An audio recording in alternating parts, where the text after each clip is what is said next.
Nthakoana, thanks so much for joining us. Just what is on the agenda of this extraordinary summit?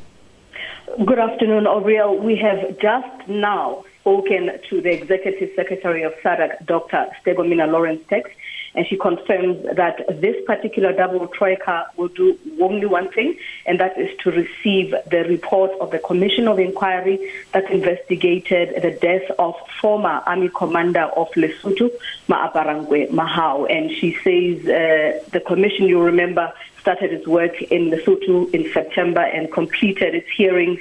But following those hearings in Lesotho, it was then unable to deliver or to release the report or to hand it over to SADC because there was an ongoing court case in Lesotho that wanted that commission to be quashed.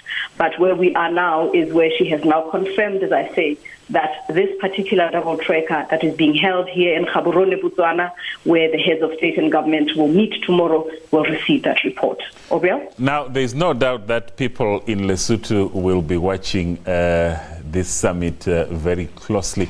But what are they expecting to come out of this SADC report that will be handed in tomorrow?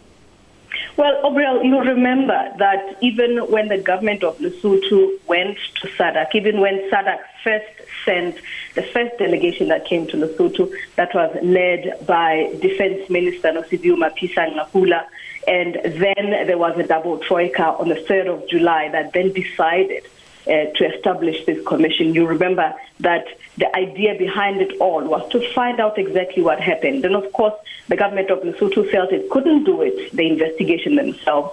The army could not do it. The police in Lesotho could not do that investigation. So people have really been waiting to find out what exactly happened on that day, what exactly happened to Brigadier or Lieutenant General Maaparangwe Mahao. And also the second thing that people are waiting to find out is what the recommendations of the PUMAPI Commission of Inquiry are in terms of what should happen now.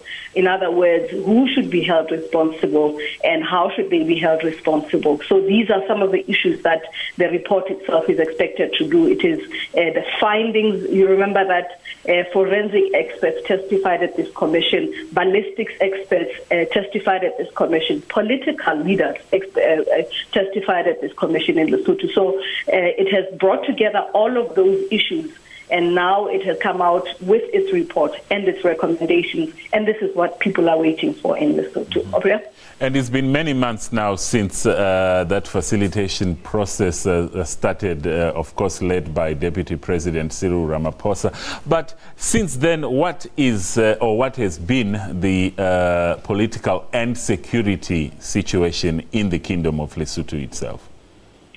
Well, Oriel, you remember that, as we normally say, and this is contested by a lot of people, on the face of things, it looks like life is going on in Lesotho, but under the surface, there are all of these rumblings on and goings on in terms of the political disagreements. You remember that the leaders of opposition parties in Lesotho are still in exile in South Africa, or they have left the country. The leaders of the three main opposition parties are still in exile in South Africa.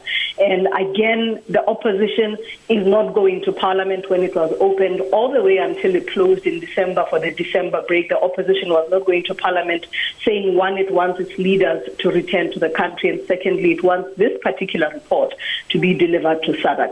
So these are just some of the issues that are going on in Lesotho. And again, as we speak, there is still that ongoing issue with the court-martial in Lesotho, where you remember that Brigadier or Lieutenant General Mahao apparently was supposed to be arrested when he was shot and killed, and for an alleged mutiny that is now supposed to be tried in a court-martial in Lesotho. And as I say again, tomorrow is the date that court case of Lieutenant Colonel Defo Hashati, where he is challenging the commission, is supposed to be heard in the High Court in Lesotho. It is continuing tomorrow. So it's a host of issues that are going on. And of course, people are then waiting to find out if the delivery of the report tomorrow will bring solution to any of these issues that I'm talking about. Okay. And from the Lesotho side, do we know who will be in attendance, and will the exiled leaders of the opposition be present as well? You remember that Troika is normally a meeting of representatives of government. The government of Lesotho at this particular double troika will be represented by the Prime Minister himself. We understand he will arrive, Prime Minister Pakadita Mosisidi, here in Gaborone, Botswana tomorrow morning. As you've rightfully pointed out, President Jacob Zuma will lead the delegation from South Africa. We understand that obviously Botswana President General Khama will also be here as the host.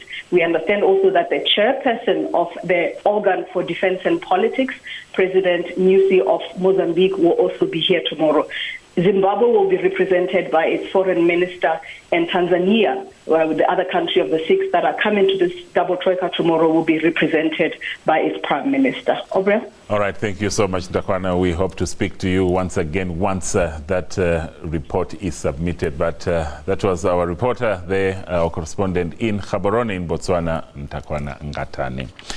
Now back to the Eastern Cape province now, where